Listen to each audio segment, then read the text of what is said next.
Start the recording. We'll go back. Hello, everybody. This is the official hello, everybody, because now everybody is here. First of all, I would like to congratulate everybody that joined us for this meeting today. We're going to discuss today a couple of things that I picked up from questions, especially through the WhatsApp group, about what we are doing and how do we do it. And we'll discuss a little bit financial models for rental properties. So this is more appropriate for rental property than flips, which is a little bit easier. We'll go over Excel, and I'm going to talk briefly about working with investors, because that's another question that I got for a couple of times the last few weeks about how to work with investors and how to present it to investors. So we're going to discuss that as well. To cover my behinds, I'm going to say that I'm not trying to sell anything to you. This is not a presentation for you guys to invest with me, just a presentation to learn. And this is my opinion, which means it doesn't make it right or wrong. It's just what I think and how I do things. And you can pick up whatever you feel comfortable with and change it according to your perspective or whatever it is. But it's just to give you an idea how I do things. Saying that, let's begin. So let me ask you a question. Okay, we're talking about now flips versus rental, about income streams. So if you're talking about flips, what is the income stream from flip? Where does the money come from, the profit? Anybody? Easy one. It's an easy question. From the sale. From the sale. It's a profit from the sale of the property, right? So I sell the property, whatever minus whatever I invested into it, buying it, renovating it, soft cost, whatever it is. I get a profit at the end. This is my cash flow. Let's say call it a cash flow. This is what my profit, cash flow, whatever you want to call it. Okay. How many income stream we have from rental property?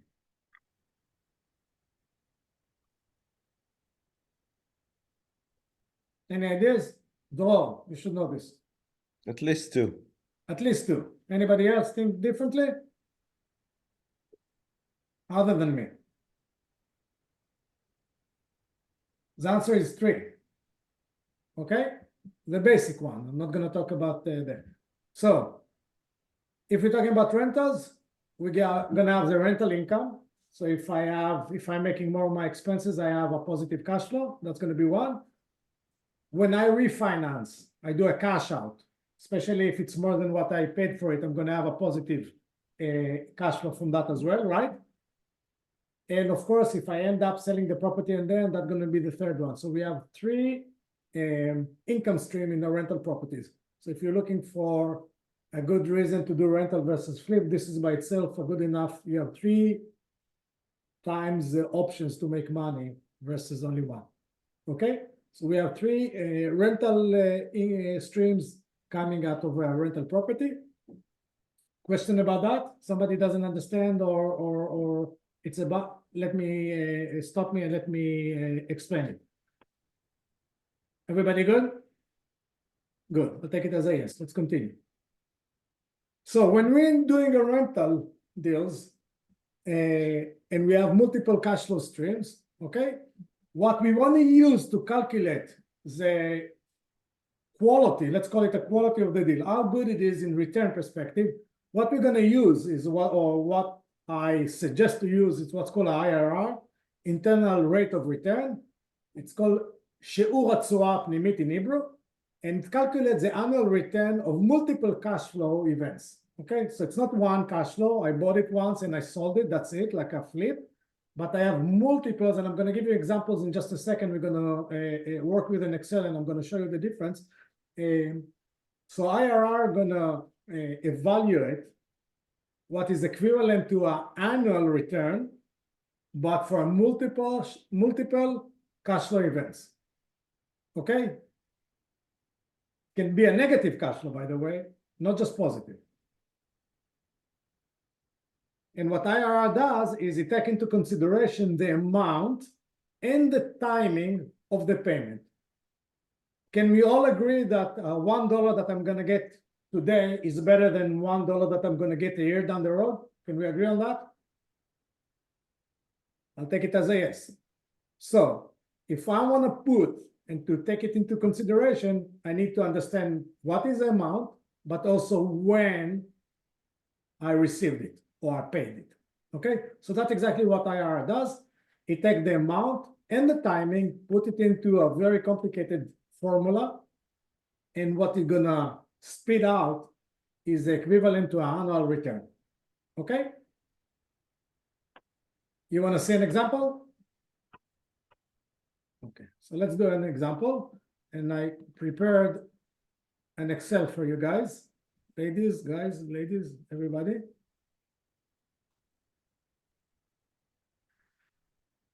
And let's take this as an example. Okay? And don't worry, I just put numbers in, so it's not need to be, it's just to show you the difference. Okay, so when I'm doing our rental properties, they're going to be multiple cash flow events. One of them obviously going to be a negative one when I'm paying to buy the property, right? So let's say I bought the property for a total of $1 million. So I need to put out of my pocket $1 million. And it's a rental property. So the first year, I'm going to have $8,000 positive 9, 8, 9, 10, 10. Year number 8, I'm going to lose $2,000. I'm going to have to come up with out of my pocket. And then 9, and then 12. What is the second cash flow stream that we said that we have? Will be what? So that's the rental cash stream, right? Refi. Refi. So let's say I'm going to make a refi. I bought it cash and sorry, more people joining us. Let's say in the end of the second year, I'm going to make a refi. I'm going to take 60% out and I'm going to get out of the refi $600,000. Okay, that's coming up to my pocket. Okay, and at the end of the year, I'm going to sell the property and I'm going to sell it for $1.5 million.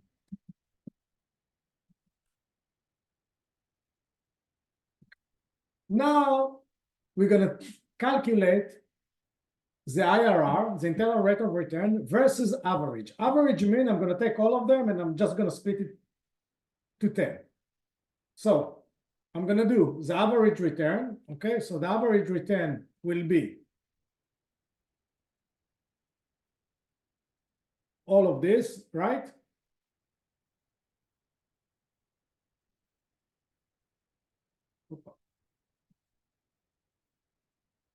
All of these numbers, right?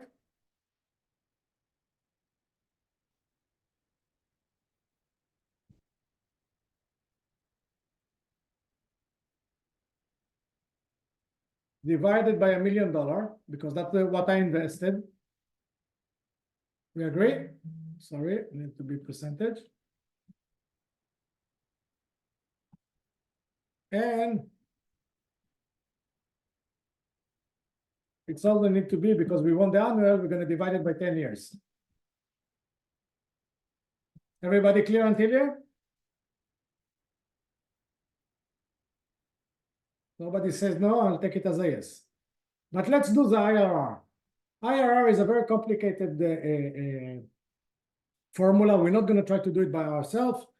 We can go up, if somebody doesn't know, we can go up here to formulas. And when we go to financial formulas down here, they're going to be a IRR.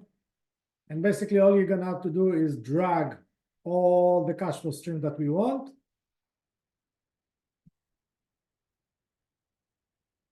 And what we're getting is 12% because it calculates also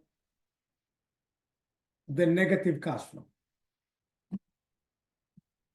Okay, by the way, if you want to do that, basically what you can do is do like this. If you want to match it, it's going to be something like that. Sorry, C, no, C sharp. Sorry. I wrote down the right one, B. Okay, so now they are matching. Now So the amounts are the same amounts, but now let's move to timing. So I took the $600,000 here, and I said that I'm gonna get it at the end of the second year. And we already agreed that $1 that I'm getting today is better than $1 that I'm gonna get next year, which means if I'm gonna take and I'm gonna do the financing not on the second year, on the fourth year,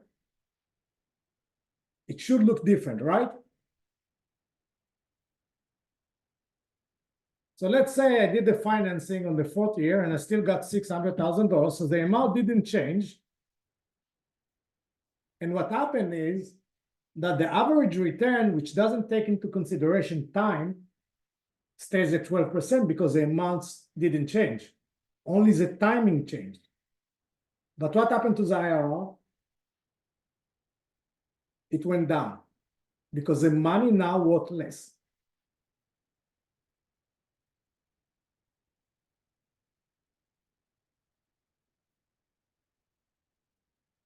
Okay? Everyone? Anybody? Questions? No question. Okay. So for us, IRR, because it takes into consideration not just the money, also the time, for me, the way that I look at it, it's a more accurate indication to the quality of the deal versus something that doesn't calculate or doesn't reflect the timing of the payment into it. Tal, I have one question. Sure. Before you moved the refi to the fourth year, how come the average return and the IRR were the same? I was under the impression that IRR should be bigger than average return Not because of the necessarily. time. Not necessarily. It all depends on timing, amounts and timing. If I'll take the 600 and I'm going to put it in the end of year one,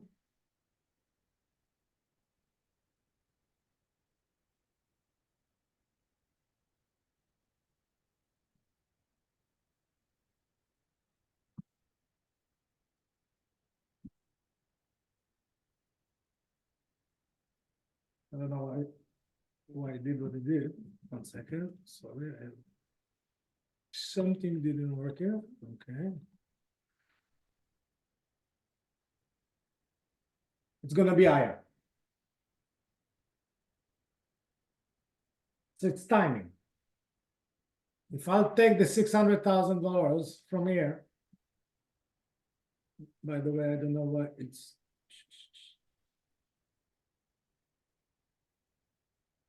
Now I know what the problem is. There we go. So now it's higher.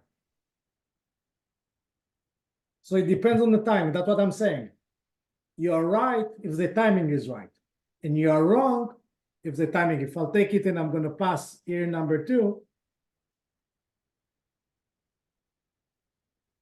Again, I don't know. What's going on here? I don't know what happened to my Excel.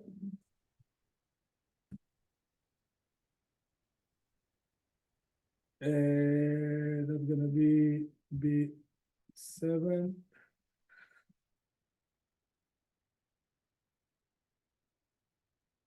It's gonna flip. That's exactly the advantage of the IRR versus an average. Average always gonna be 12. But it actually equals to 10. Why? Because it came out in the fourth year versus the second.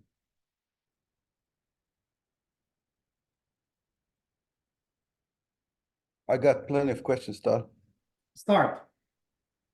This is a good time to ask. So my question is like, you're gonna try to, when you're getting to the deal to speculate when will be the best time for you to refi, right? The earlier the better. It's always the earlier the better. But you're assuming a certain interest rate, Yes. and you're assuming a certain exit point and a certain value at the end. How do you work those numbers? What do you do? We'll do it when I'm going to open the Excel for the financial model. We'll discuss that. So, okay, We're going to go from here to look at a financial model, and we'll discuss how do I do my assumptions. cool. And keep in mind, it's an assumption. It's not a fact, an assumption. But we'll discuss it when we're gonna go over the financial model. We're gonna discuss assumptions. Okay. Question about IRR versus average, and why IRR, I think IRR is better. Everybody clear? Everybody's clear. Okay, well, let's go back to our presentation and we're going to continue.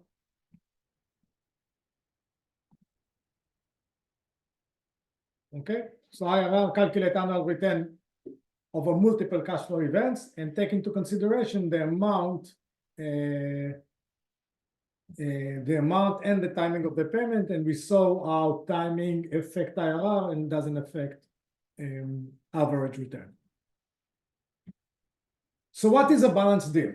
When I say the term balanced deal, now that we know what it is, what pop into your mind when I say what is a balanced deal?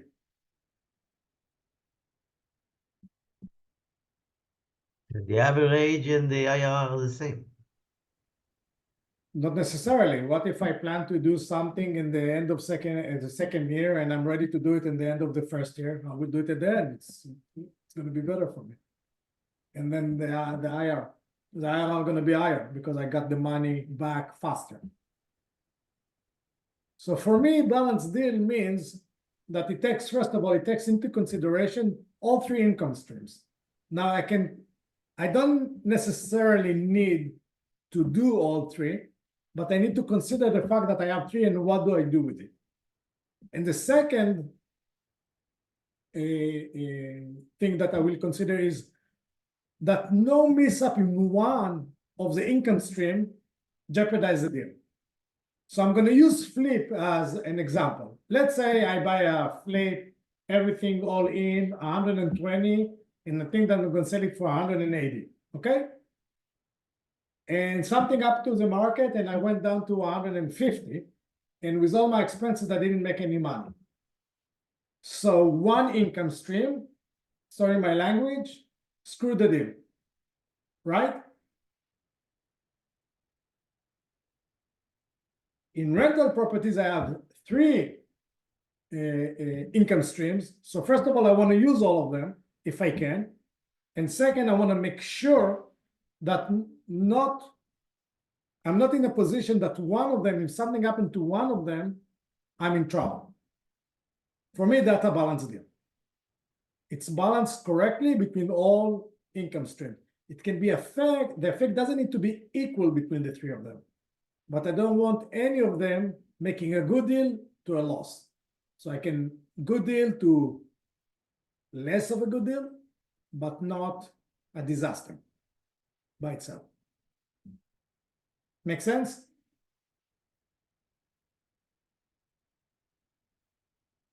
Everybody on the same page with me? Everybody's so quiet.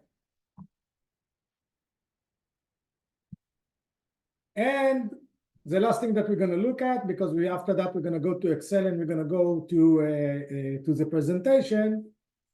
That has nothing to do with a financial model, that's more of working with investors. You need to remember the three basics rules of sale. Basically, I need to sell this deal to an investor. I want them to put money into it. What are the three basics rules of sales? Come on, we discussed that a million times. Rule number one is, my goodness. Rule number one of sales. Who saw the Wolf of Wall Street? Nobody? Need and a solution equal a sale. Okay? If I can recognize a need of an investor, whoever I'm trying to sell something to, and I can provide them a solution, I have a very good chance that they're going to go for it, right? The second one is you need to put the merchandise in the hand of the client. Now, we all know it. So when we go to a supermarket and they get us to taste something new, that's exactly what it is. Most likely, if I like whatever they gave me to taste, I'm going to buy one. If I go to Macy's, they're going to spray me with some kind of a perfume. Why? If I'm going to like it, there is a chance that I'm going to buy. If I'm going to a car dealership, they're going to let me drive the car. All of this goes out there, put the merchandise at the end of the client. It makes clients feel that a sense of ownership. So they have the experience with the product if they like it, and they have a sense of ownership. So it increases our chances that they're going to go for it. So when I do presentation to investors, one of the things that I do is how can I can physically put it, but how can I find a way to be as close as possible to put it in the end of the in the clients? We're going to take a look at it when we're going to discuss the presentation. And the last one is make everything look sexy. Not sexy in a sexual way, like sexy, something that is appealing. Okay? So it needs to look good. It needs to be a wrapped good, nice presentation, nice box, whatever it is. It needs to be nice. Nobody wants to buy something good that doesn't look nice necessarily. Okay? Some people fell asleep, some people are awake, something.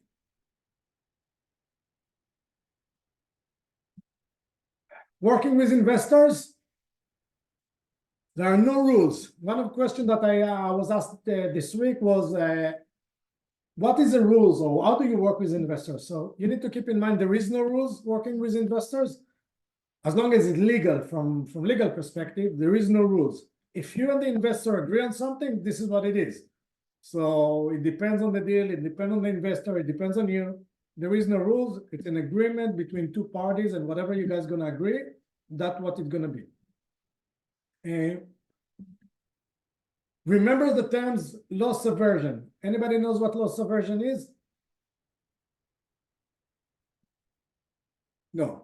Loss aversion is a bias that everybody has, which make us try to avoid loss. Why?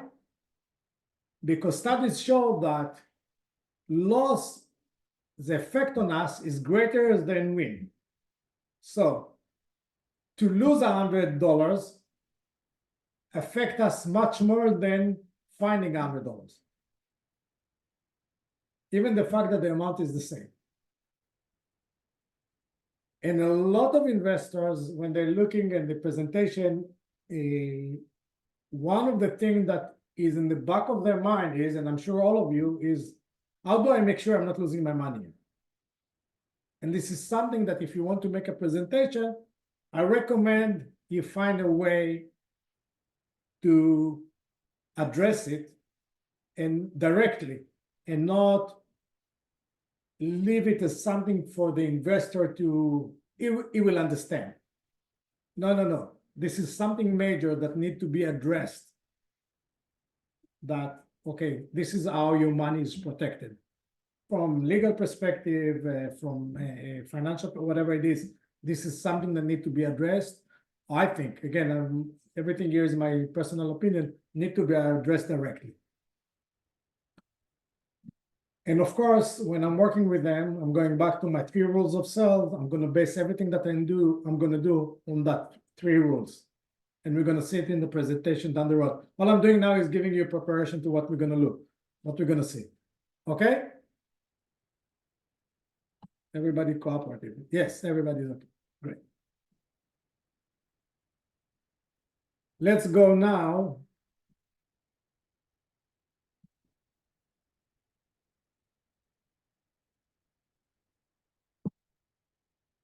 to our financial model. And one of the questions that Doug brought up is, how do I do my assumptions? So this is a financial model that I'm using. This is my rough numbers. Before I put it in a presentation, it looks good. When I work with Excel, this is how it looks. And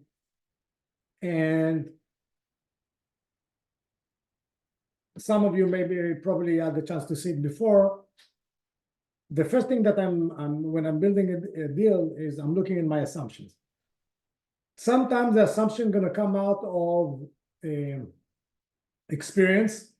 Some of them gonna come from data that I'm getting if I'm buying something that there is available data. So it's gonna, and some are gonna be a guess. If I have no idea, I'm gonna do my best guess. So for example, when I do annual appreciation, for me, I'm always trying to be very careful with that. So I'm always using the minimal appreciation possible, which is for me 3%. So when I evaluate how my property is going to go up in value, it's only going to be the minimum, always going to be the minimum, which is 3%. You can see it over here on the left. If you guys don't see the numbers, good, let me know. I'm going to enlarge it.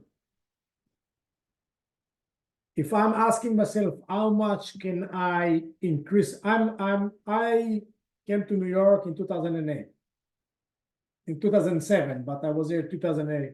So I was educated or learned or grew up in my real estate career being very careful with everything. Sometimes too careful, but being very careful.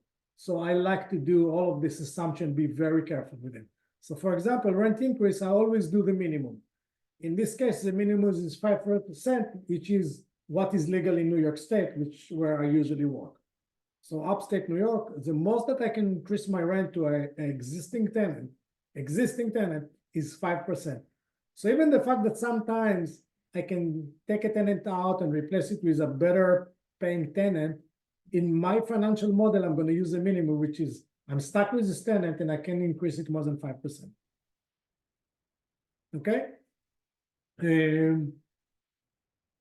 So now somebody can say, you know what, I know for sure that once I'm going to do this, it's going to worth 10% more, or my value or my appreciation for my property is going to be 10%. Feel free to use this number if you feel comfortable with it. Again, understand the limitation of what you're doing, but again, you can do it. Or oh, my strategy is definitely to get everybody out, and I'm working in a place that it's not a problem. I don't know, whatever in the South that I can get everybody out in a week, and I'm going to increase the rent 15%. That's a strategy that you can ignore if you can do it and you can make sure or feel comfortable enough to put it in your financial model. Again, for me, I usually buy properties that are already occupied. So I tend to calculate what happened if I am staying with that tenant for a long period of time. After that, if I can improve the reality versus a financial model, it's a bonus for me. But I'm building my model based on what it is right now. Tal, Yes. do you increase the rents yearly? Yes. Really? Yes. My tenants know every year rent goes up 5% when they sign the lease. Even the fact that the lease is maybe month to month or only for a year, on the lease, there is always a schedule 5 years ahead. Okay, On I my lease. understand. So they know from day They one, know in advance. in Okay. advance what's going to be the rent next year, the year after, and it's go up 5%. All right. Thanks. So in this deal that we are doing, so the appreciation that we did, this is a deal that we do for multiple residential properties. Our annual appreciation 3%, our rent increase is 5%, expenses it goes up 3%. I did the average of inflation for the appreciation of the expenses. This, by the way, guys, be very, very careful. I say guys, ladies as well, because I saw financial models that people expenses goes up 1% and 2%. The average inflation is 3%. So everything that is under 3%, you're just lying to yourself. It's an average. So some years it can be more, some years it can be less. but in average, appreciation is usually around 3%. So this is where we want to keep it. Okay. Vacancy rate, everything between 5 and 10, depend on the amount of units that you have, can work. Again, it depends how comfortable you feel with it. I usually use 8 to 10%, unless it's a very big deal. In this case, we use the 8% for the assumption. After that, we increased it because it's an evolving deal.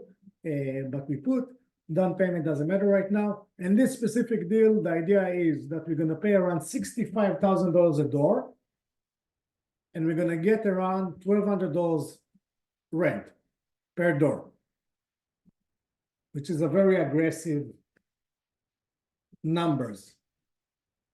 But I feel comfortable that I can do it. Square foot and IRR over here is about, on this deal, is about 12%. Okay? Now, our plan in this deal is to construct a portfolio of houses in cash, refinance it at the end of the second year, and we're going to keep the deal for 10 years. So at the end of 10 years, for the financial model, we are selling it. So this is our financial model. What we can see here is all three income stream. We have the income stream from the rents, right? We have the income stream from financing. From the financing, and we have the income stream from the sale of the properties. This is already profit, by the way.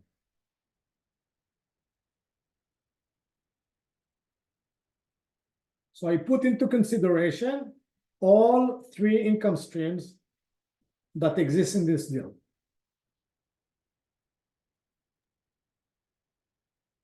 Yes, go on.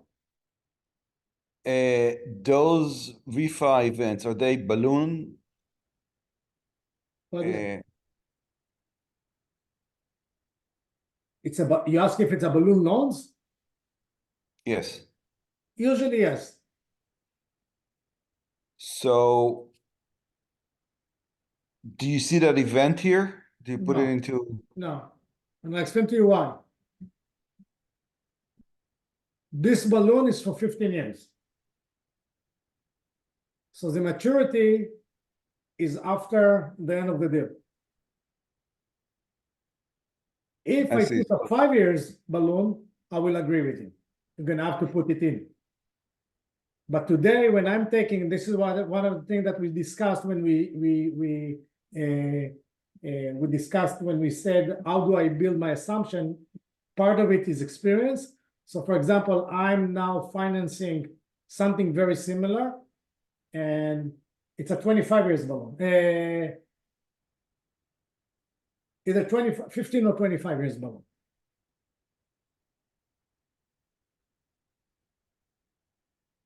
So the event, the maturity, if anybody doesn't understand what me and Bro talking about, let me know and I'll explain it. But the idea is that this type of loans is sometimes need to be paid relatively quick, sometime in 5 years. So if I need taking a loan here and I need to pay in 5 years, basically somewhere over here, it should be either a sell event or a refinance event. But usually when I take this type of loans, the maturity is in 15 years, which is more than where I'm planning to sell the properties. So basically over here, we're already going to pay the mortgage. And that was taking into consideration when I Are you calculated referring my to a mortgage. DSCR? What? Are you referring to a DSCR? I'm sorry, I joined a little late. No, that's not DSCR, that's maturity. We're just talking about maturity. So basically when I calculated Oh. my sale, I already paid my mortgage. You can see it here. Okay, so if you're asking where do I the loan, the answer is when in this case when I'm selling it, because it's prior to the maturity date.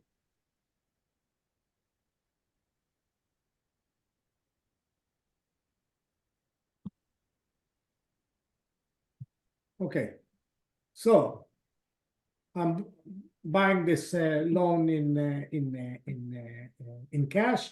And basically what we are doing is that the way that we structure the deal, and again, there is no rules here, this is how we do it. And when we having this conversation with investor, we said, okay, your job is to bring 95% of the money, and our job is to bring 5% of the money. So basically, if we need $1.6 million, 95% gonna come from our investors. You can see it over here. I'm sorry, 1 second. You can see it over here. And we bring 5% of the money. Okay?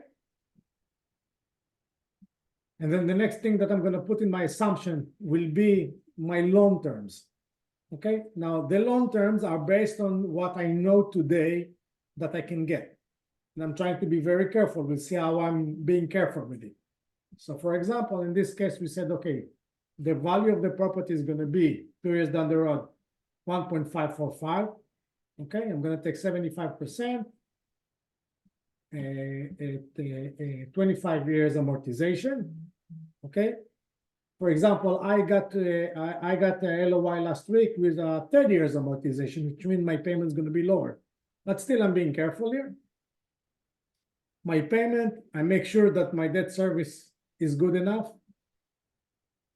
And my cost of financing, whatever there is expenses, how much I'm gonna get out of net of financing. And I'm gonna split it between us and the investors based on ownership. And this is what each and every one gonna get out of it.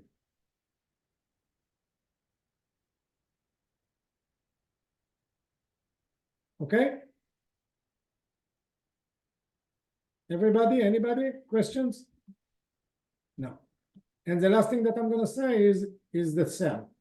How much I'm gonna sell it for, how much I think I'm gonna sell it for, how much it's gonna cost me to sell it, how much I'm gonna have to pay, whatever investor and us have as an equity, and what's gonna be the profit for each and every one of us. Now, just so you guys know, when you're working in Excel like this, what is custom to do is to split the numbers. If somebody asks why there is blue numbers and black numbers, when I build the Excel, you change only things that are in blue, and that's going to affect the rest of the financial model by itself. So let's say, for example, I'm gonna my appreciation gonna go up from 3 to 8. I'm just go. What you guys are gonna see here is that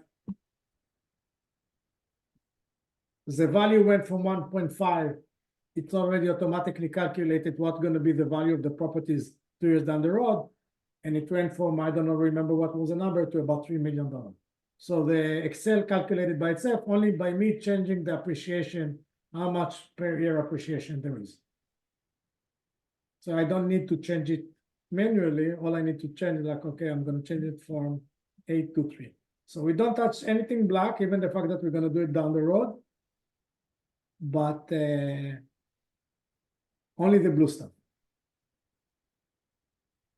So when I'm okay, so I have my closing cost, and in this case, I'm buying it for cash, so there is no much on the loan side.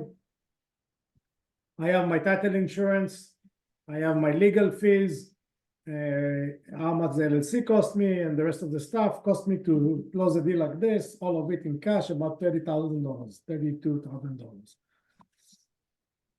Rent and expenses go back to experience in this. This is a financial model that we did more theoretical, but we own so many properties, we know what is the numbers are. And we said, okay, this is the amount of money and it costs us $65,000 a door. We're going to have about 23 doors, which means the rent going to be 1,200 times 23 in our annual. And our expenses, also, we know it. We have about average of insurance 750 times 23. We know how much water we're paying. We know maintenance, how much we pay per unit in average, management and all of that. And we know that we're going to have about $130,000 in expenses. So this is mainly experience talking here when we do a theoretical financial. If it's an existing building, I can have the actual numbers. I can send the property to my insurance broker and ask for a quote. Okay, I can send it to a department, the water department, ask for the water bill. I say, what was the water bill the last 4 years? And I'm gonna do my average or whatever it is. So in existing building, it's even easier. And again, this is a little bit more a theoretical model that we did. לא, וזה גם co-CEO, זה אחלה. What is PGI and EGI? תראי, הקודם, שהוא... הקודם, טל? האטיטוד הזה... Yeah, me, sorry. הוא לא- Yeah, sorry, can you hear me? Yeah, I'm sorry. What is PGI and EGI? Okay. Okay, let's go, let's discuss terms a little bit. Okay. PGI, potential gross income. Potential Okay. gross income, basically what it means is that how much rent I'm going to collect if I'm going to collect all the rent all the time. So this is a potential. This is a max rent Okay, before vacancy? before vacancy. So now I know that Okay. I'm not going to collect Okay. everything. I know that I'm going to have some Sure. vacancies. I know. Okay. Okay, so I'm going to collect vacancy. In this case, we put 10%. לא, לא, צמח. And the EGI, Yeah. okay. Who is talking in the background and I'm hearing somebody in the background? בסדר. Sorry, yeah, on my end. EGI going to give me the effective gross income. What effectively I can collect. From that, I'm going to deduct expenses. And what I'm going to get is NOI, net operating income. From net operating income, in the future, if you're going to look at the financial model, you're going to take the debt service, mortgage payment, and what you're going to get is cash flow. Okay? Great, thank you. Okay. אז אתה לא מחשיב את you don't count the mortgage as the NOI? In the NOI already? No, and mortgage doesn't go in NOI. Mortgage goes under NOI. Okay. I need to adjust my Excel. NOI includes operating expenses. Okay. To tell you that it's such a bad mistake, I'm not sure. But what's acceptable to do is to do debt service under NOI. After Because NOI. After NOI. the reason is when I consider the NOI is like what I receive eventually after everything. That's cash flow. That's not NOI. Well, exactly. That's it's a terminology. I'm just changing it. I'm saying to tell you that this is like the worst. What? It's not. Why are we talking only in English? I'm sorry. We have people that speak only English in this. Okay, good. Okay. So when I build my Excel, I did my valuation on the top year, which a 3% increase. We discussed that, and then I have my PGI. So this is a evolving deal. So we're doing it in portions. So you can see that the first year the vacancy is very high. After that, we went down a little bit, and then we go into just operational regular operation. The deal is already built, so we are at 8%. And we take into consideration all three income stream, which is the rent, the income from financing, and of course the sale at the end. Okay, and what you can see here that we came up to about 12%. Okay, that's our IRR. That is our annual return.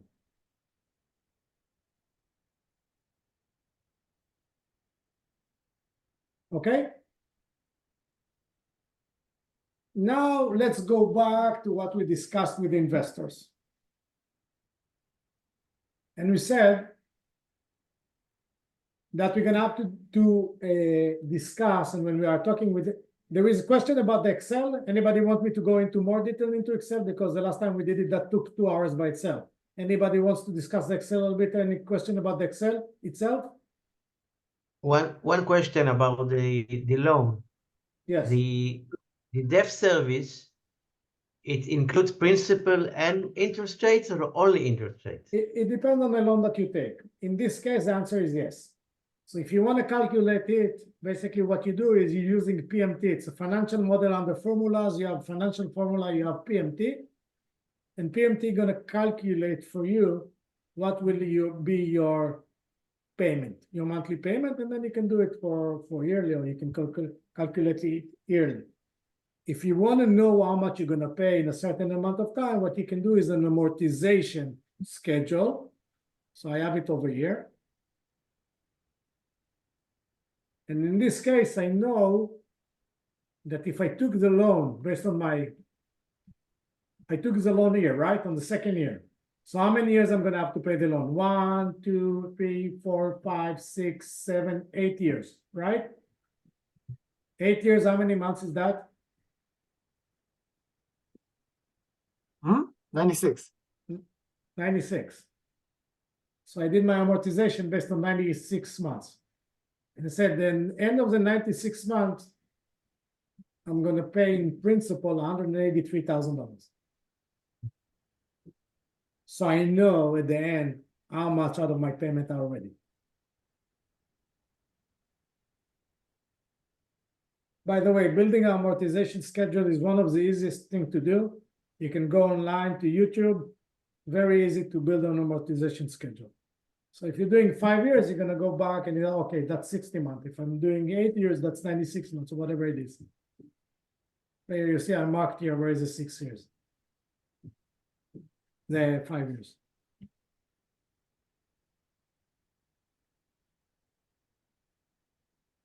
Okay? Any more question about the Excel?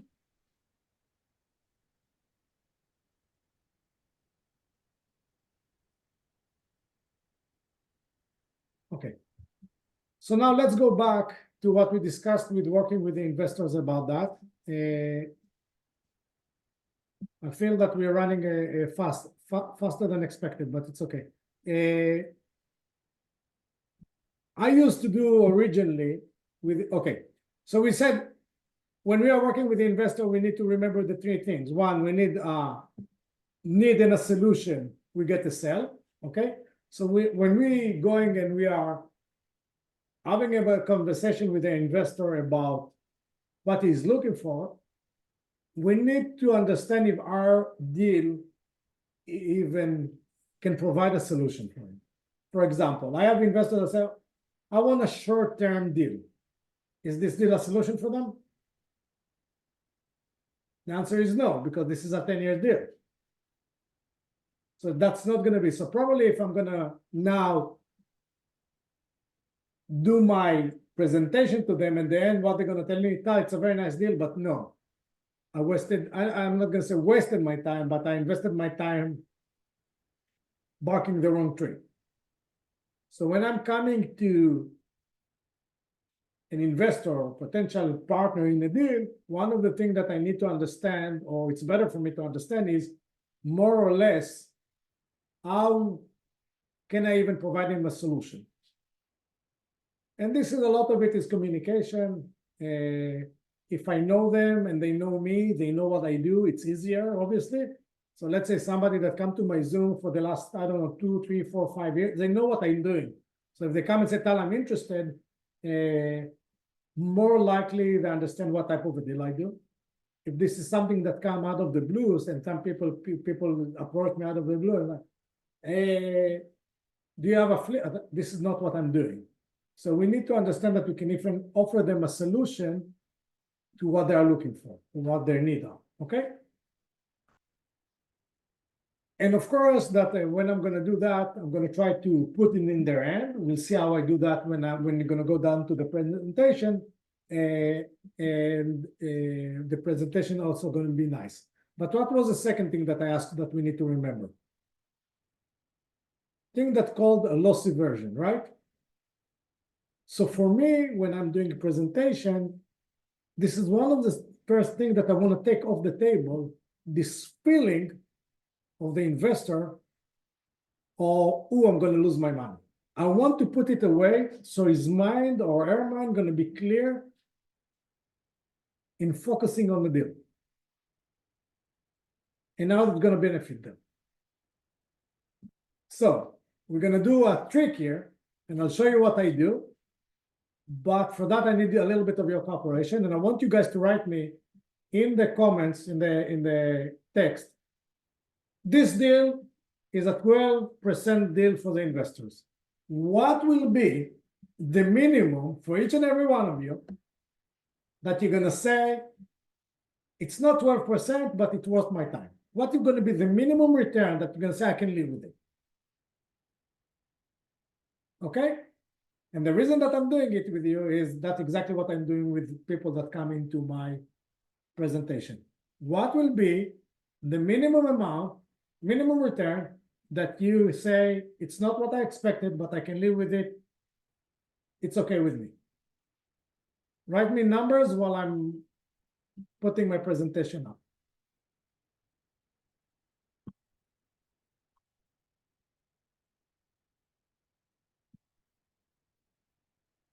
So far, zero response. Nobody wrote down anything. Good.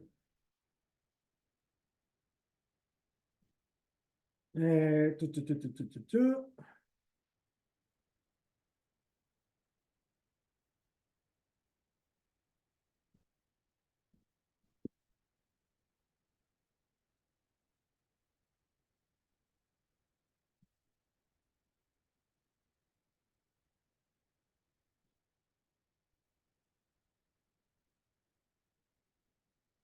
So let's see what the numbers that we got. We got Dror wrote down 12. I got a couple of 10s, a couple of 8. I got somebody that wants more than what I offer, and I got a 12. So I can tell you out of experience that usually people say about 10%, somewhere around 10.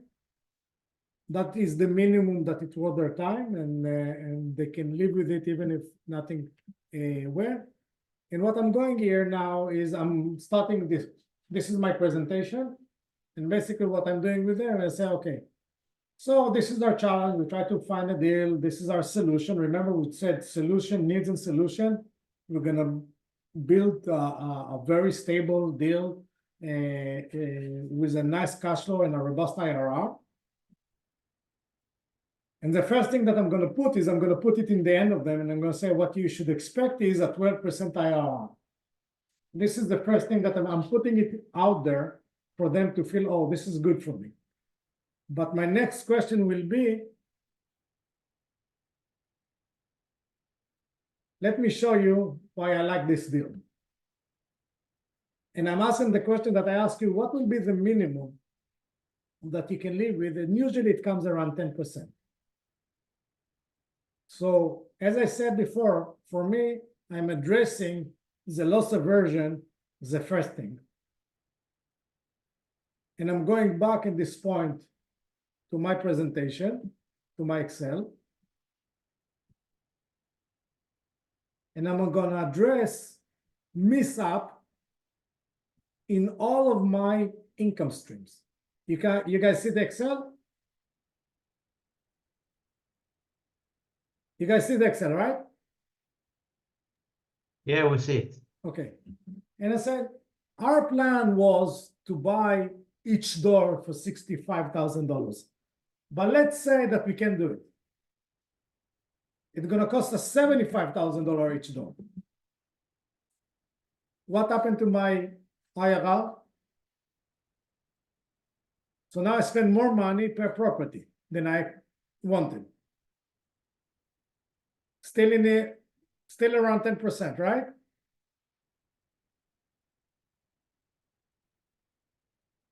You guys with me?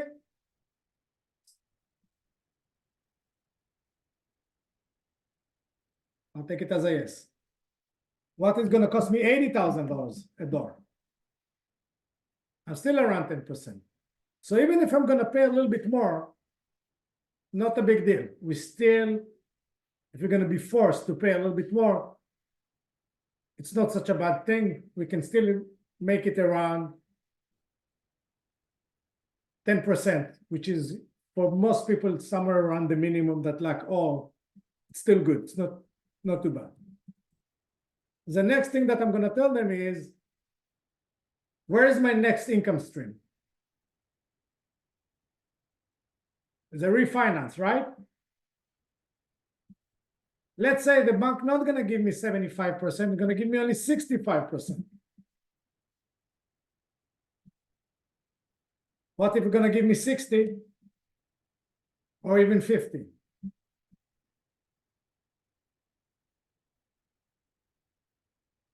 We still around 11, around 12%. And you want to see something really nice? I'm showing it to you exactly like I'm showing investors. You want to see something really nice? Let's say I don't take a loan. There's going to be a cash deal for 10 years. I'm still about 10%. But let's say I'm at 75, but interest rate didn't go up. It didn't go down, it went up. And I need to pay now 9%, 8%, 9%, or even 10%. My debt service is still very good, and my return is about 11%.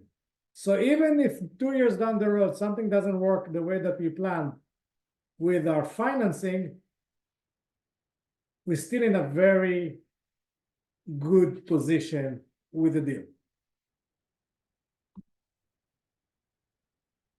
The next thing that I'm going to show them is what happened with the sale. And even the fact that we've been very careful with the appreciation, which is 3% every year, starting at 1.5, because we didn't consider all the expenses, just how much we paid for the properties. So let's say the market is going to go down 10%.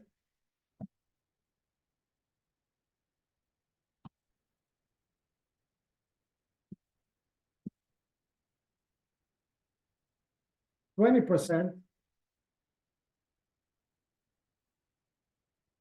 and for the argument, even 30%, which is 2008 numbers.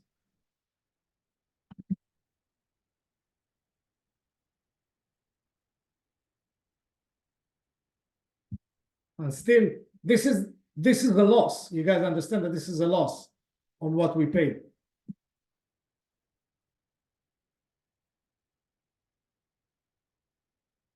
And the last thing that I'm showing them is what will happen to me if I'm going to take me much longer to build the deal than what I thought. And I'm going to say, instead of 65, it's going to be 80. This is going to be 40. This is going to be 20. This is going to be 20. And it took me now 4 years versus 2 to build the deal, and I'm still at 10%. So when I covered all of these options, usually whoever sits in front of me say, you know what? I can feel very comfortable that I met my minimum. And from now on, I can focus about how this deal works. And in my head, doesn't pop all the time. What will happen? What will happen? What will happen? What will happen? I'm going to lose my money. If that's I address it first for them to see. This is my approach. I don't necessarily use the only approach or the right approach or the only right approach, but this is a right approach. In this point, what they have in their head is 12%, and I'm not losing my money, which is a good position to start the presentation.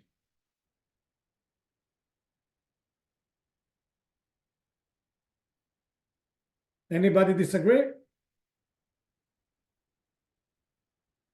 Questions? No, okay.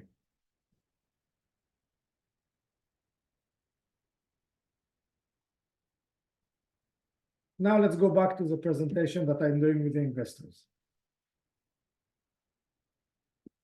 So now that we took it, or we hope that we took this loss aversion or most of it off the table, and they understand that we have a good chance that we're going to meet what we are doing, and at least we're going to be minimum and above. Now we're going to try to go to our other thing, which is let's put it in their hand, let's feel that they feel comfortable, explain them a little bit of the deal. Usually I did it already. There is some kind of an explanation about the deal. Now they are open, their mind is clear from worries, and they now can relax and think about other things. I'll give them an explanation about the deal. If they don't know me, I'll tell them a little bit about myself to make them feel comfortable with me. Okay, that's part of the loss aversion if they need. And then we're gonna go back to put the merchandise in the end of the client. Let me show you that my numbers are not far-fetched of what we described to you because we did it already. And I'm giving them example that properties that matches what I'm doing now. It's actually exists. It's not totally theoretical. It's not numbers, because if I tell most of you $6,500 a door and $1,200 rent, most people think I'm crazy. But what we see here is it actually exists.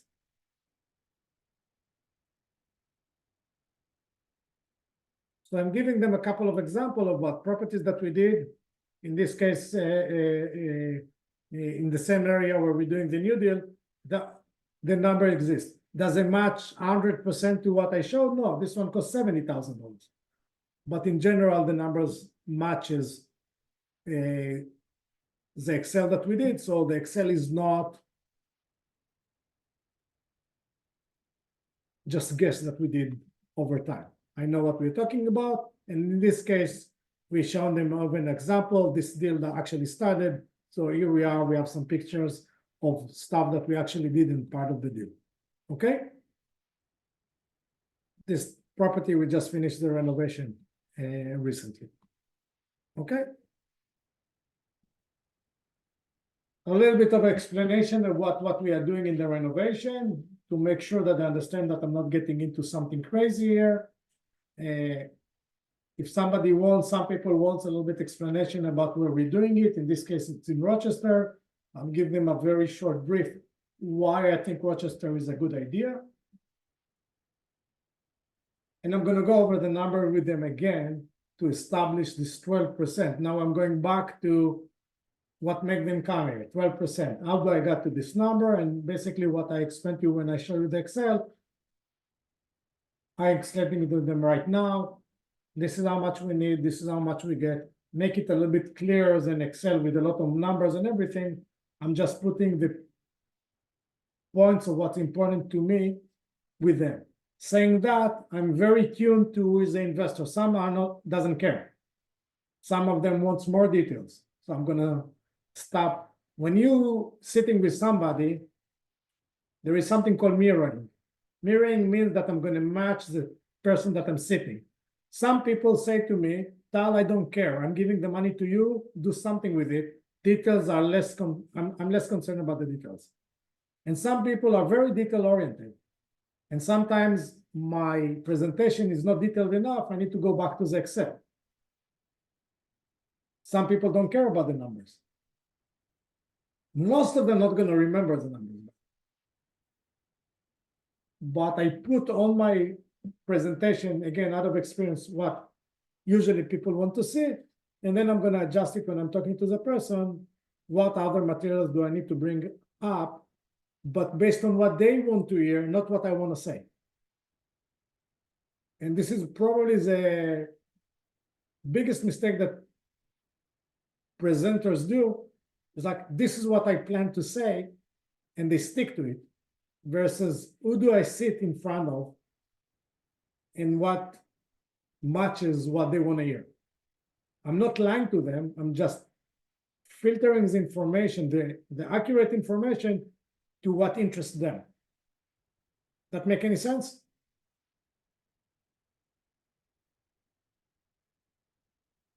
I hope so. So I showed them what I showed you guys at the Excel. So you see the numbers are pretty much the same numbers that I showed you the Excel. This is stuff that I pulled out of the Excel. Obviously, it's easier to see it this way versus going to the Excel with all the details in the eyes. It's just presenting it. Remember, we said we're going to wrap everything nice, and we're going to present it in a nice, clear way for them to absorb the information as much as they can. And when they are watching it for the first time. And the Excel, you see, this is a little bit more complicated to look at. In this case, I'm not going to get into details. I'm going to go back and say, guys, let's see a couple of things here. And one of the things that I like too much here, and this is going back to Excel, I work with my investor in what's called a preferred return model, which means the investors, the LP, the limited partners, get priority over the general partner, which is me, in the distribution of the cash flow from rents. So in this case, they're getting 9%. And basically what I'm saying is, I say, you're going to get 9% before me.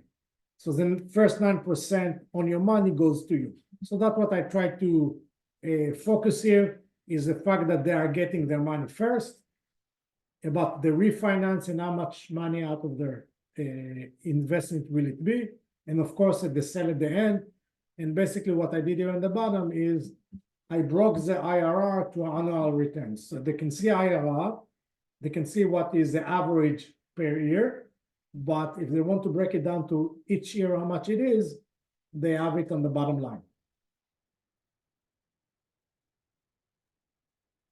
Tal, the preferred were 7%, if I'm not mistaken, like 2 years ago, no?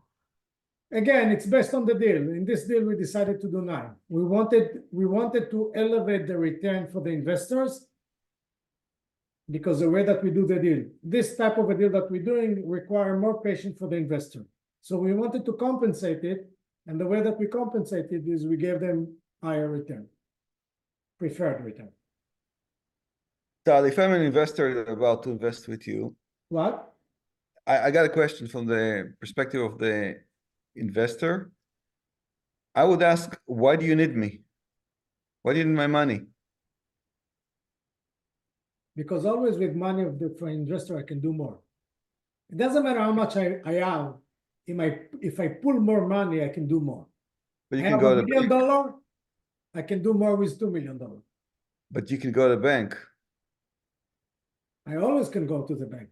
But in this specific case, for example, it's much easier for me to buy them in cash. It's faster. So I'm going to do it as fast as possible in cash, especially today in a time that financing is a tricky process. And once I have it, I'm going to refinance, returning your money, you're staying with me, you can invest it furthermore. It's always easier for me to do it with cash. Now, for me personally, and I'm telling you the investor, I'm not lying, it's a second it's a second leverage. So for me, from business perspective, it's good. I have more money to work with. I can work faster.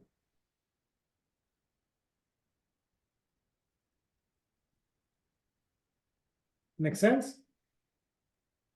To you. It is what it is. You can like it or not, but this is a reality. I get it. Yeah, that is a reality. For them, they don't have the option. They can get 12% of the money without letting me do all the work. So that is the balance. You ask me if this is a deal for somebody that is an active real estate investor? Not necessarily. This is more for people that ends off, do the deal for me, that works for them. But seriously, like other than going out to investors or creating a fund, I can get a loan for an existing property. Can we agree on that? So in a model like this, it's a model that is theoretical. I'm going to go and buy properties based on these standards or criteria or whatever it is. I can go to the bank and say, okay, give me money, and it's sit in my account and wait. I need to find a house, and then I need to close on it. That's going to take financing 3 months or whatever it is. If I have cash, I can pull how money. about line of credit? Would that work? What? Line of credit? Theoretically, it can work. Theoretically, line of credit can work. It's a little bit more difficult to work. What you're talking about is like a fund with a bank. Mhm. It can work. It's much more complicated to secure than investors. It's much more complicated to secure than investors.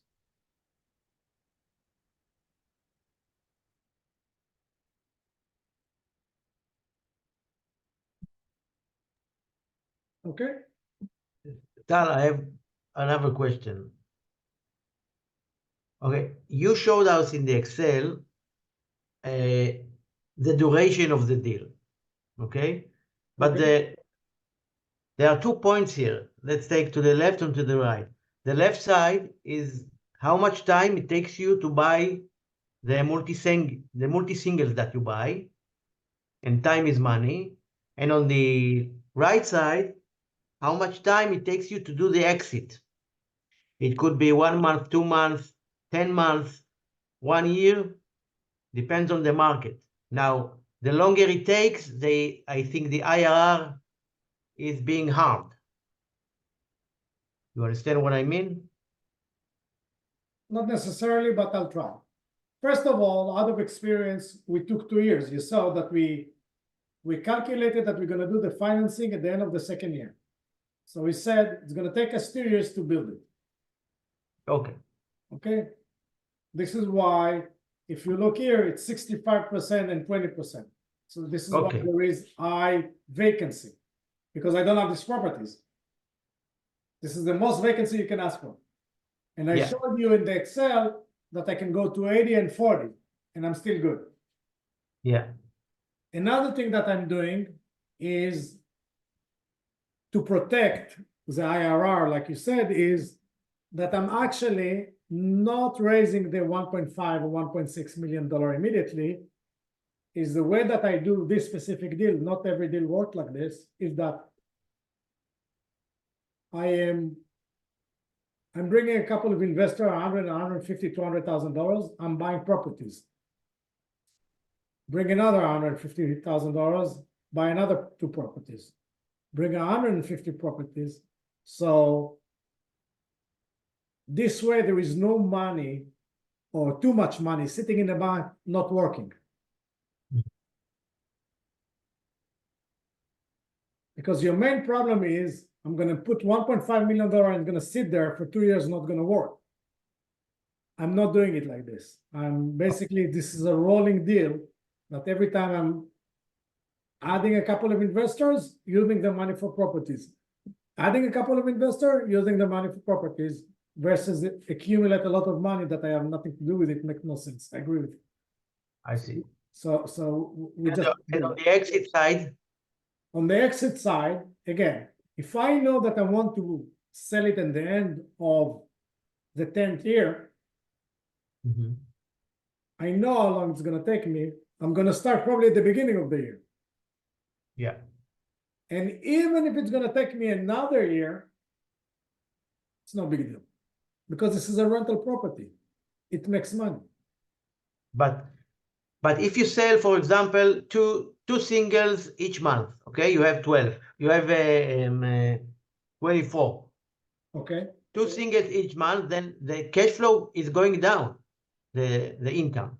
Yeah, but also, I agree with you that the cash flow goes down, but you also made profit. So you can start distributing the funds earlier. I see. I don't need to wait with the money for everybody. Or I'm going to use this money to pay the mortgage off. So my mortgage payment is going to go down. Mhm. You can play with it. Yeah.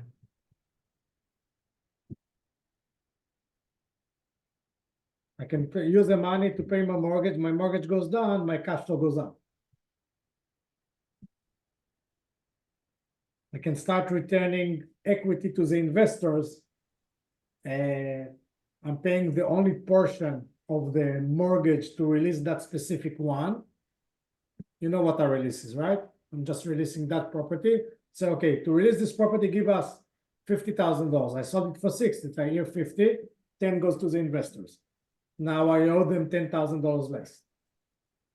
But the problem is that each time that you distribute the amount of the money to the investor, he cannot do anything with it because it's too little money, too small money. He cannot invest it because it's not enough. So he needs to wait for the whole exit so he can, come back to you. Again, and you ask theoretical questions. I can tell you that, again, it depends on the deal. Usually, for example, a deal it happens to me. That's yeah, why. I'm saying, in a case like this, what we're going to try to do usually will be to sell it as a portfolio, not one by one. Okay, to sell it as a portfolio. Sometimes it works better, sometimes it works less, but it depends on the quality of the deal and the quality of the price or whatever it is, and to sell it as a portfolio. Yeah. And then you have one big exit. Yeah. But I agree with you. You need to start working on it early enough to be able to achieve what you wanted. And by the way, I can tell you another question that comes a lot. It's like, okay, what if? So I'm telling them, regarding the deal itself, you need to understand this is a business. The deal like this is a business. The business is renting space. Maybe somebody gonna come in such a good proposal at the end of the 6th year, and we're gonna decide to sell it early. And maybe at the 10 years, the market gonna be so shit that we're gonna decide to keep it another couple of years. And maybe you guys gonna like it so much, we never sell it. You ask me what, and I tell that investor all the time, you ask me what will happen in 10 years down the road, I'm telling you right now, I have no idea, I'm guessing. This is a theoretical, mathematical exercise. A million things gonna change during this period of time. Yeah. Okay, this is why showing them that I have this room of maneuvering financially is so important. So even if things not gonna work the way that we wanted it, we have this maneuvering capacity or space that it's not gonna change the deal dramatically from a profit deal to a loss. We're gonna make money here. It's only a question of if it's gonna be great money or amazing money, or whatever you want to call it.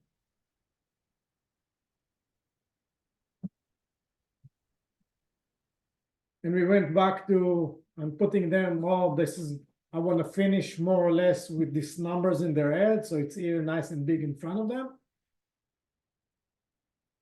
And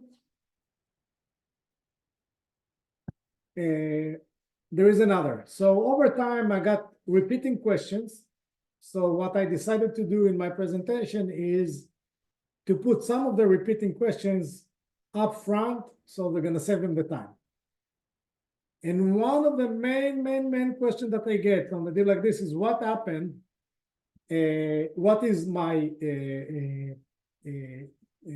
collateral to my money, and what happened if I need to leave? This is the most common two questions that I get.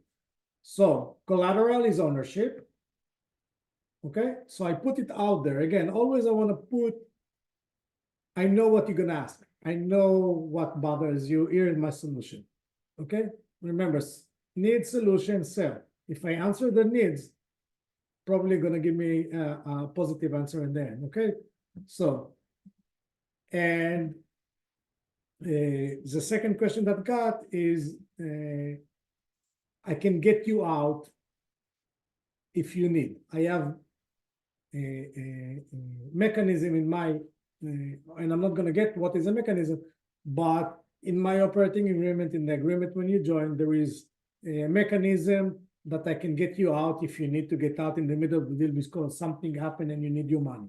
Okay, so I put it out there that it exists. If somebody asks more details, I'll start to explain to them how exactly do we do this. I'm not going to get into it right now, but in general, I'm going to try to explain to them in very general terms, how do we do that if they want to go out. I'm not promising anything, but I'm explaining what are the mechanisms. So I'm addressing it if they like to address it. So I put it in general, and if they want, remember we said I'm mirroring. If they want details, I will go into details. If they're not going to ask us the details, we're going to continue the presentation. And of course, I'm telling them that they're going to have to read it.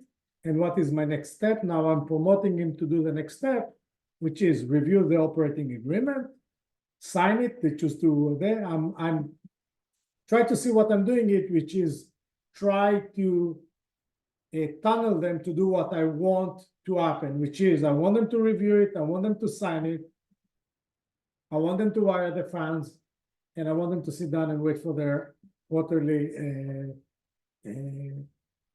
report. Okay, so I'm giving them the next step already.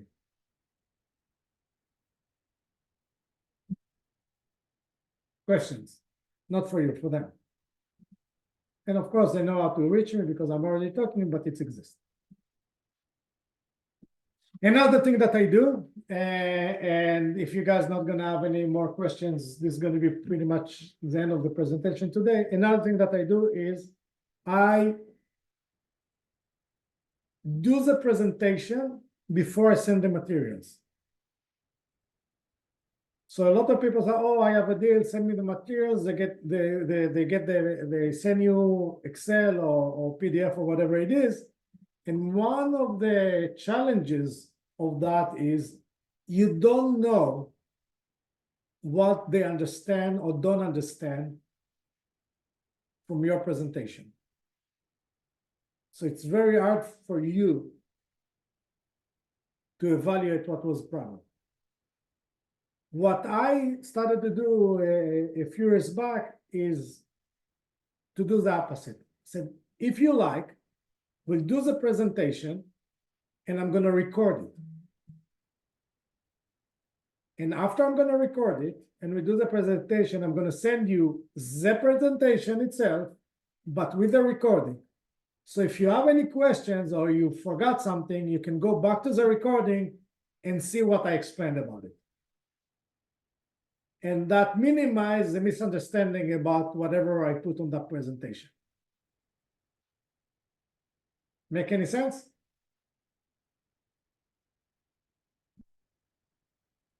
No answer. Every time you guys nobody answer, I'll say I think the answer is yes. So now they have, if they're going to look at it or not, I don't know, but they have what I said and the writing, and they can match it if they like. But I know that I'm providing them not just the raw material, but also explanation about the raw material, and they can evaluate if they like to join on, or they like to sit down again, or come up with more questions. All the options are exist, but I know that I explained, and I had the chance to explain. So Tal, you prefer to do a Zoom meeting with the investor in terms of a face-to-face meeting? Again, I live in the US and many of them are in Israel, so it's pretty much the only option. Always, always, always in-person meeting if I can. If I can meet somebody face-to-face, always I'm going to meet them face-to-face. Always, always, always, always. Face-to-face, there is nothing better than that.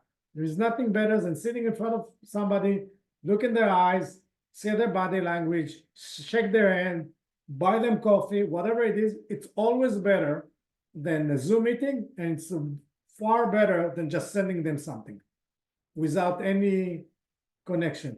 Because a lot of it is people want to feel comfortable with you. So if out of your experience, you know that if you sit with somebody, they feel comfortable with you, more or less, it's worth it. I have a friend, he'd been to a couple of Zoom, Louis. Anybody met Louis in the Zoom? He was a couple of times. The guy is naturally a likable dude.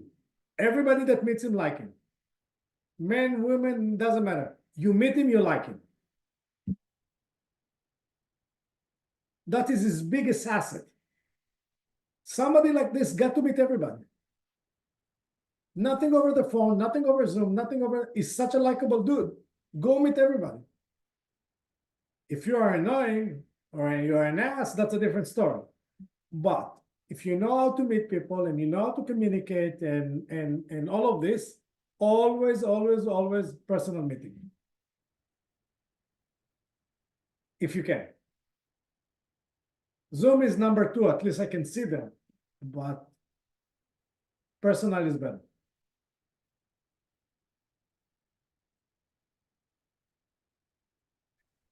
Tal, can I ask you a question? Sure, this is what we are here for. First of all, thank you very much for this presentation. It's really illuminating. Thank you. Sure. Second, one of the Excel spreadsheet was about the sensitivity test. Can you just look at it 1 or 2 minutes of the sensitivity test? Yeah, okay. Yeah, sure. I'll tell you the truth. Since I start doing, so originally I used to do a sensitivity test, like I'll bring it up. I'm not using it much today, just because I'm doing it in a different way, the way that I show you, that I change everything. So that's my sensitivity test today. But back in the day, so it's a relic from previous time. I'm not even sure that I updated here. But basically, when I'm using sensitivity test, I'm saying, okay, what will happen if the rent gonna go up or down 10%? What will happen if expenses gonna go up and down 10%? Okay? So in this case, EGI, okay? If it goes down 10%, my cap gonna be about 4%. If it goes up, I'm at 6. Again, I'm not sure it's that accurate because I didn't bother to do it, but that is the idea. And the same I do with expenses. What I found out that people have very hard time to understand what I did. So I stopped using it. And again, it's a relic from previous. I don't do it like this anymore. Basically, what I'm doing is what I showed you guys, which like my sensitive test with you guys will be to show you how your IRR changes when things go AWOL or missing, I'm missing my targets, or it costs me more money. Okay, Ofer? Okay, got it. Thank you. Sure. I find it more, I found it that it works better. This is the reason I'm doing it this way versus something very cold, numbers that, and usually they don't even understand what it meant.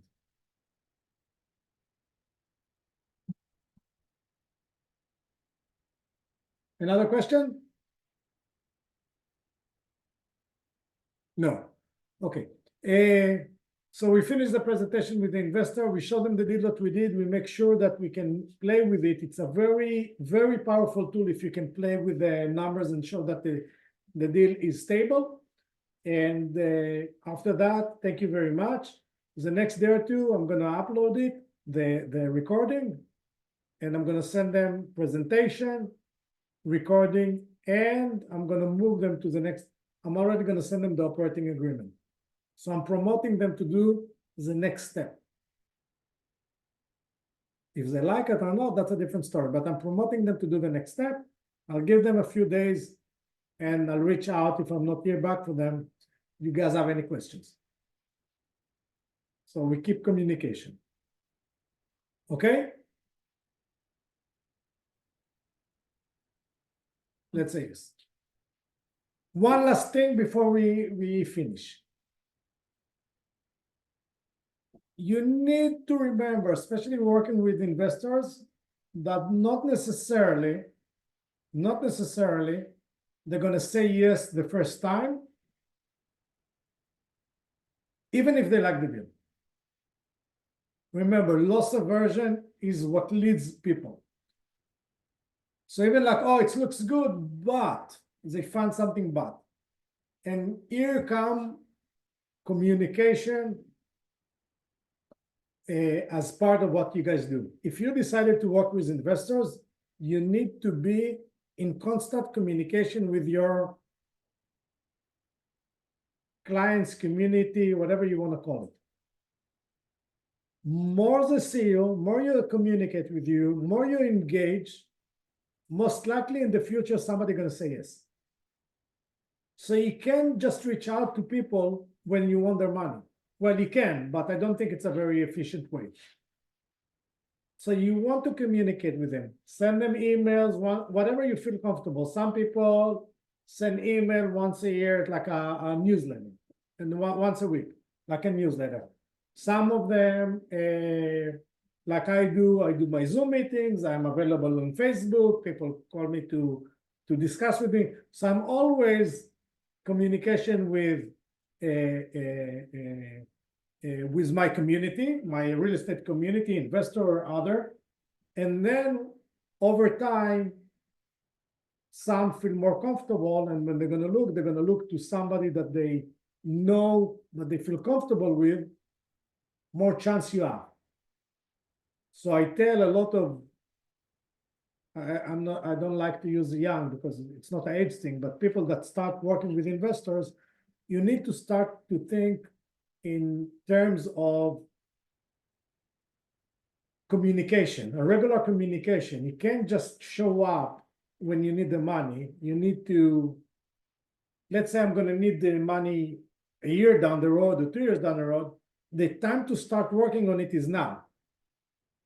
Start posting, do something, arrange meetups, people start knowing you. Go meet people.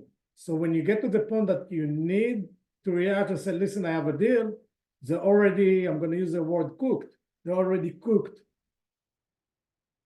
to give you the money because they know that you know what you're doing and they know you on a personal level if possible, and they feel comfortable with you and they feel comfortable with what you do, more chances they're going to agree. Okay? Whoever never heard the book, 2 books for that, he likes books. Never Eat Alone, about networking, and Crush It for self-branding. If somebody wants, this is great books for that. Anything else, guys? Ladies, questions? No, thank you very much. Hopefully, you're welcome. Hopefully it's been helpful. If you guys somebody have any questions, want to reach out to me, no problem. I'm gonna upload this to YouTube, so if you want to watch it again, it's gonna be available in tomorrow, the day after. Until the next Zoom, thank you very much, guys, everybody that clears time to come and meet us. תודה רבה. Thank you. Thank you. תודה. Thank You're you. welcome. Good night, guys. Thank you. Um, Bye-bye. Bye.